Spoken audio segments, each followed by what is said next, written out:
জ্বালানি সংকট থেকে পরিত্রাণ পেতে নিয়মিত বিরতিতে চট্টগ্রাম বন্দরে আসছে জ্বালানিবাহী জাহাজ। তাই জ্বালানি নিরাপত্তায় বন্দর ও আশেপাশের এলাকায় অভিযান চালাচ্ছে আইন শৃঙ্খলা রক্ষাকারী বাহিনী। সেখানে আছেন আমাদের সহকর্মী প্রণবেশ চক্রবর্তী, যুক্ত হচ্ছি তার সাথে।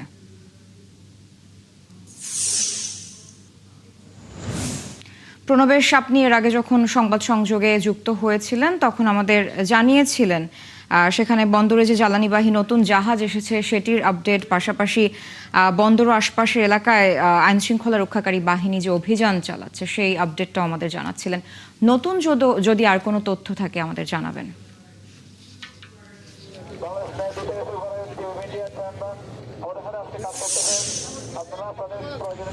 মধ্যপ্রাচ্যে ইরান, আমেরিকা, ইসরায়েল তাদের যে সংঘাতের এই পরিস্থিতিতে বিশ্বব্যাপী যে জ্বালানি সংকট চলছে, পাশাপাশি বাংলাদেশেও এই সংকটের ধাক্কা এসে পড়েছে। তো আমরা দেখতে পাচ্ছি দেশের বিভিন্ন প্রান্তে যখন জ্বালানির সংকট, এই মুহূর্তে চট্টগ্রাম বন্দরে বহির্নোঙরে বিভিন্ন লাইটারেজ যেসব ট্যাঙ্কার রয়েছে সেগুলোকে ভাসমান তেলের গুদাম বানিয়ে অনেকে অবৈধ মজুত করার চেষ্টা করছে, এরকম অভিযোগ রয়েছে কোস্টগার্ড নৌবাহিনীর কাছে। সেই অভিযোগের ভিত্তিতে আজকে বহির্নোঙরে অভিযান চালাচ্ছে চট্টগ্রাম বন্দর কর্তৃপক্ষ, যেমন এর সাথে রয়েছে পাশাপাশি কোস্টগার্ড এবং নৌবাহিনীর যে নিয়মিত বাহিনী সদস্যরা তারা এই অভিযান পরিচালনা করছেন। আমরা দেখছি এখানে দেড় যুগ ধরে ভালোবাসার নিড়ে এসিআই পিওর সল্ট।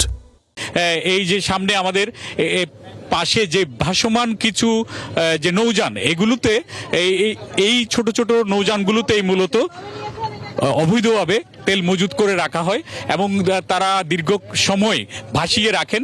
পরবর্তীতে তারা এগুলো বিভিন্ন প্রান্তে বেশি দামে বিক্রি করার অভিযোগ রয়েছে। তো আমরা দেখতে পাচ্ছি চট্টগ্রাম বন্দরের ম্যাজিস্ট্রেট এরকম একটি নৌযানে তারা অভিযান চালাচ্ছেন এবং এখানের কি পরিমাণ তেল রয়েছে, তাদের মজুত কত, সেটা পরিমাণটা বেশি নাকি কম, সেগুলো তারা নিরীক্ষা করে দেখছেন। পাশাপাশি কাগজপত্রও তারা পরীক্ষা করে দেখছেন। চট্টগ্রাম বন্দরে নিয়মিত বিরতিতে বিভিন্ন জ্বালানিবাহী বড় জাহাজগুলো আসছে বাইরে থেকে, সিঙ্গাপুর, মালয়েশিয়া সহ নানান দেশ থেকে LNG, LPG, diesel, furnace oil সহ নানান ধরনের জ্বালানি তারা নিয়ে আসছেন।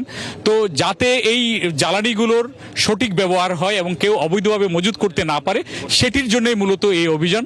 এবং আমাদেরকে বন্দর কর্তৃপক্ষ, নৌবাহিনী এবং কোস্টগার্ডের পক্ষ থেকে জানানো হয়েছে এই অভিযান অব্যাহত থাকবে এবং 72 ঘন্টার বেশি যাতে বন্দর টরির মধ্যে অর্থাৎ বন্দর এলাকায় 72 ঘন্টার বেশি যাতে এগুলো অবস্থান করতে না পারে সেটি নিশ্চিত করা হচ্ছে। কোনো জ্বালানিবাহী নৌযান যাতে এই সময়টা নির্দিষ্ট যে সময়, সেই সময় অতিক্রান্ত করার আগেই যাতে সেগুলো নির্দিষ্ট গন্তব্যে চলে যায়, সেটি নিশ্চয়তা বিধানের জন্য তারা এই অভিযান পরিচালনা করছেন।